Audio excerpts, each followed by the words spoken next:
আসসালামু আলাইকুম বন্ধুরা, ওয়েলকাম টু কুকিং চ্যানেল আর রেসিপি হাউস। তো আজকে আমি রান্না করব ডাটা দিয়ে তেলাপিয়া মাছের রেসিপি, খুব সহজ পদ্ধতিতে। তো এইখানে পরিমাণ মতো তেল দিয়ে পেঁয়াজ কুচি দিয়ে দিলাম, এরপরে রসুন বাটা,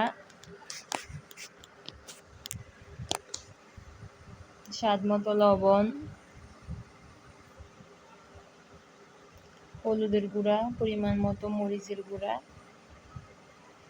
দিয়ে দিলাম। এই তো অল্প কিছু পানি দিয়ে নেড়ে চেড়ে এগুলোকে কষিয়ে নেব। এটা আমার কষানো হয়ে গিয়েছে, আবার একটু পানি দিয়ে দিলাম।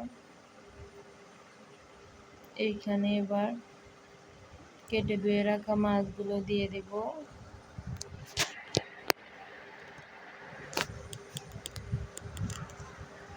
এই তো মাছ দিয়ে দিলাম।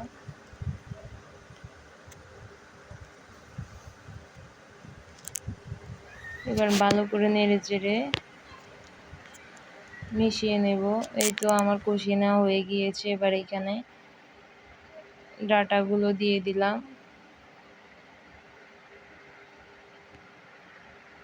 এবার এগুলোকে নেড়ে চেড়ে মিশিয়ে নেব। এই তো অল্প একটু পানি দিয়ে ডাটাগুলোকে কষিয়ে নেব মাছের সাথে।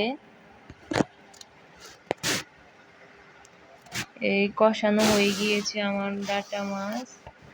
এবার পরিমাণ মতো জলের পানি দিয়ে রান্নাটা সম্পূর্ণ করে নেব। এই তো একটু নেড়ে চেড়ে নিলাম। এটা আমার রান্না হয়ে গিয়েছে। এভাবে আপনারাও রান্না করে দেখবেন। আল্লাহ।